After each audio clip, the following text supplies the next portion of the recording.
Hello, good evening to the Welcome Global channel. Today we are facing some problem with the StreamYard, so I'm recording this video personally, and we are going to be talking about the Syrian war. Is it the end of it, or is just the beginning of a new destabilization in Syria? People are very worried and are very kind of skeptical as what's going to happen next. So I'm going to tell you is one of the main causes that people seem to ignore in the cracks with the Assad regime is that which led to the low moral corruption among the government forces, due to which 700,000 strong Syrian National Army fell apart within 2 weeks of the assault. Rebels used that vacuum to advance in Syria, and their calculation paid off.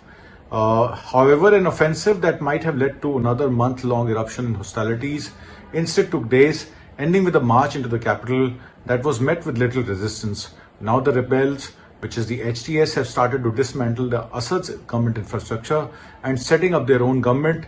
But the war in Syria is far from over, as the Kurds, which is the SDF, and the Turkish-backed Syrian National Army are clashing over the city of Manbij and Kobane. Large demonstration by the people of the Deir ez-Zor now demanding that the SDF forces withdraw from the city to allow the opposition factions to enter it. The war in Syria is far from over, as multiple factions and countries try to take control over Syria. Now, who are all these groups? We are going to discuss one by one and talk about who are all these groups, who are the stakeholders there. The first one is the Syrian National Army, backed by Turkey, which serves as Turkish military arm in the North Syria. On the upper side of the North Syria, the entire area with the Kurds they share the border with the Syria is controlled by the Syrian National Army. The balance is with the Kurds, who are supported by the US-led forces.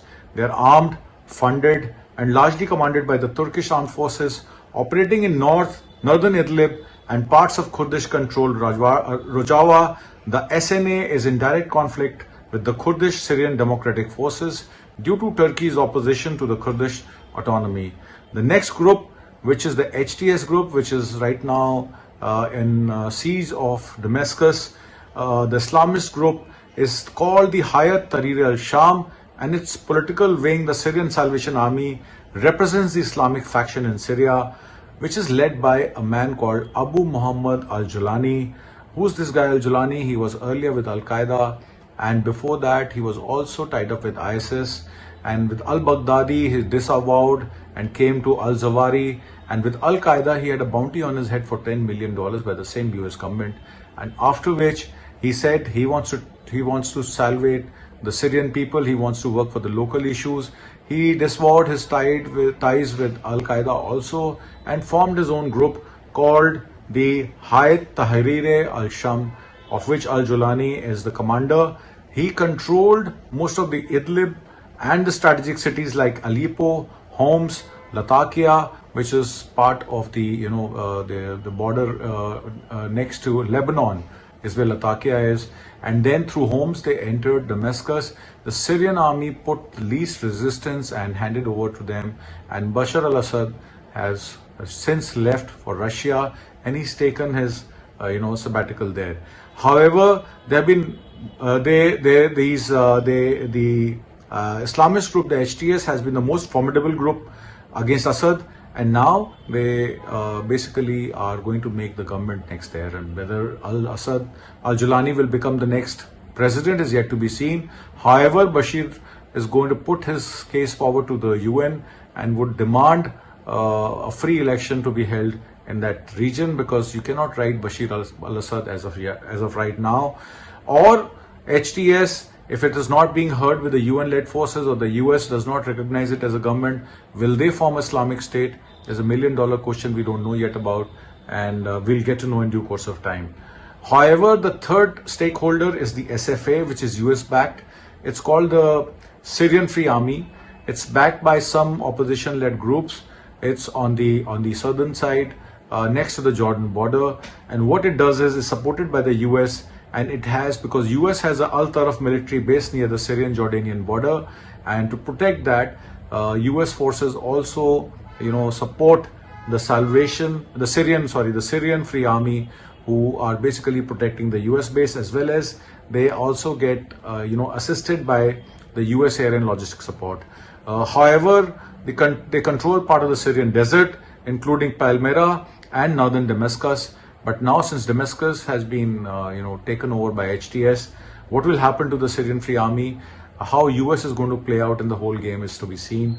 The fourth stakeholder is the Kurdish forces, which I discussed before, the SDF, or they also called the Rojava. The Syrian Democratic Forces represent Kurdish interests in northeastern Syria.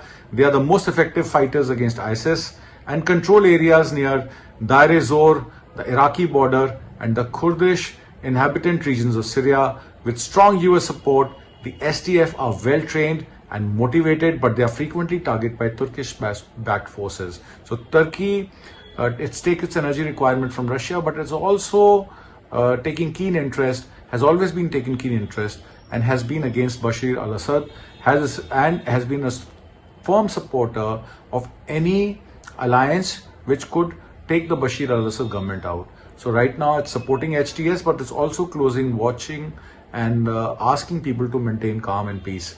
The fifth stakeholder is the Southern Coalition. The Southern Operation Room is a coalition of Sunni and Druze groups operating in southern Syria, particularly in Dara and Quneitra province. They control the southern part of Damascus and the border with Israel. Historically, they have got cooperative ties with Israel through the IDF's Good Neighbor program in 2016 to 2018, and represent minority groups like the Druze.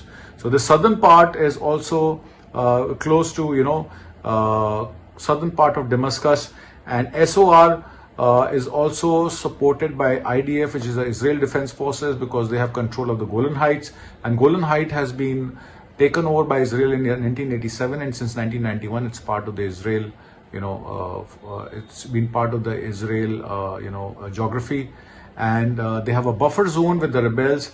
But now the IDF has been asked to take over the buffer zone itself.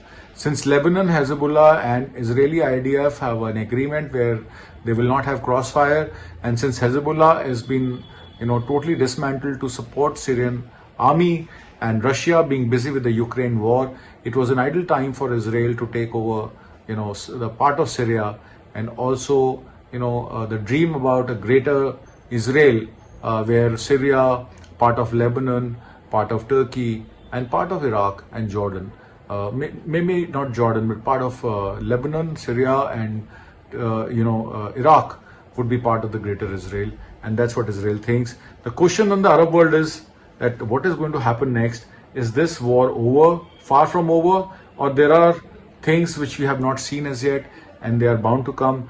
However, the West's dirty war that toppled Assad and doomed Christians is also, people are discussing that this in-depth analysis of the Syrian collapse. How did it collapse?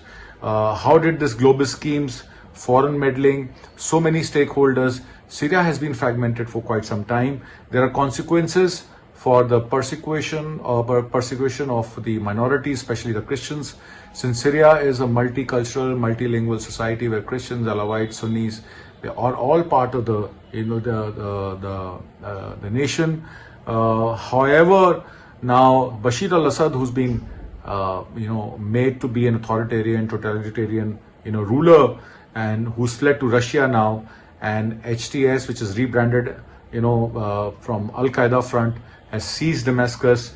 But now people are asking whether this will should be read as a grassroots revolution, or it's basically taking over of a state by the outside forces. This operations, however, is orchestrated by globalists. There are various stakeholders, as I said, United States, Israel, Turkey, and the helm, cheered on by the psychopathic Western media. What's worse, this disaster has left Syrians' ancient Christian community in grave danger, and all the while the same people who brought us into this chaos had the gall to pretend that they are champions of freedom and democracy. So I leave you with this thought, and in my next program on Friday, I will try and discuss with you the complexities, the globalists, and what kind of which states are basically looking for some gains out of Syria, and what are their eventually are their long-term plans.